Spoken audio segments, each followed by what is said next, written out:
और आइए यहाँ आगे बढ़ते आपको बताते हैं कि यूपी में लेखपाल परीक्षा में नकल कराने के आरोप कई मुन्ना भाइयों को गिरफ्तार किया गया है। यूपी में लेखपाल परीक्षा में नकल कराने के जो मुन्ना भाई हैं उनकी गिरफ्तारी हुई है। यूपी के कई शहरों में एसटीएफ ने बड़ी कार्रवाई की है। तो आपको बता रहे हैं लेखपाल परीक्षा जिसमें पकड़े गए हैं मुन्ना भाई, सीधे तौर पर सॉल्वर इनको कह सकते हैं, जो गिरफ्तार किए गए हैं।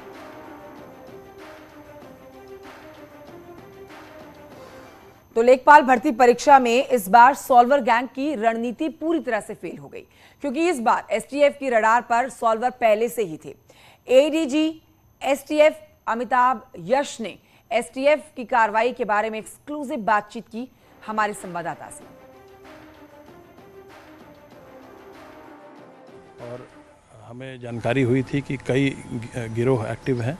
2 खास गिरोहों के बारे में पता चला था, जिसमें से एक सॉल्वर बिठा करके अभ्यर्थियों की अनुचित मदद करने की कोशिश कर रहा था, और दूसरा ब्लूटूथ की मदद से उन्हें एग्ज़ामिनेशन के क्वेश्चंस के सॉल्यूशन प्रोवाइड करने की कोशिश कर रहा था।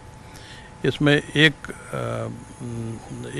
गैंग पकड़ा गया है प्रयागराज से, जो पूर्व के एक पुराने शिक्षा माफिया अथवा नकल माफिया गैंग से संबंधित है, केएल पटेल के। उसे टीटी एग्ज़ाम में उसका अनावरण हुआ था उसके गैंग का। और इस ग्रुप को एक ब्रीज़ा गाड़ी में पेपर को सॉल्व करते हुए पकड़ा गया है। इस ग्रुप ने अपने जिन अभ्यर्थियों को नकल कराना था उन्हें ब्लूटूथ डिवाइसेस दिए थे, और कई ऐसे अभ्यर्थी गिरफ्तार हुए हैं।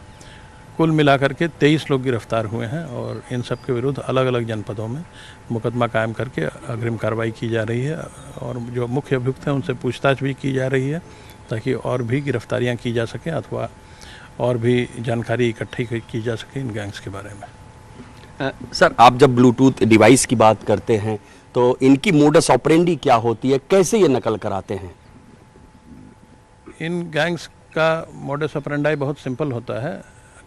कुछ गैंग्स अभ्यर्थियों के सवालों का जवाब देते हैं, यानी उधर से अभ्यर्थी सवाल बताता है और ये जवाब बता देते हैं। इसके अलावा कुछ गैंग्स ऐसे होते हैं जो एग्ज़ामिनेशन शुरू होने के बाद जब पेपर ओपन हो जाता है तो किसी न किसी, जैसे 501 सेंटर्स थे, उसमें किसी न किसी के प्रबंधक अथवा किसी चपरासी से लाइजन बिठा करके और पेपर की डिजिटल फ़ोटोकॉपी को बाहर भेजने की कोशिश करते हैं, और इसी का इस्तेमाल वो उसका सॉल्वर गैंग्स पूरे सोल्यूशन बनाते हैं और वापस किसी न किसी तरीके से अभ्यर्थी को भेजने की कोशिश करते हैं, अथवा इन ब्लूटूथ डिवाइसेस के माध्यम से उनको आंसर डिक्टेट करने का प्रयास करते हैं।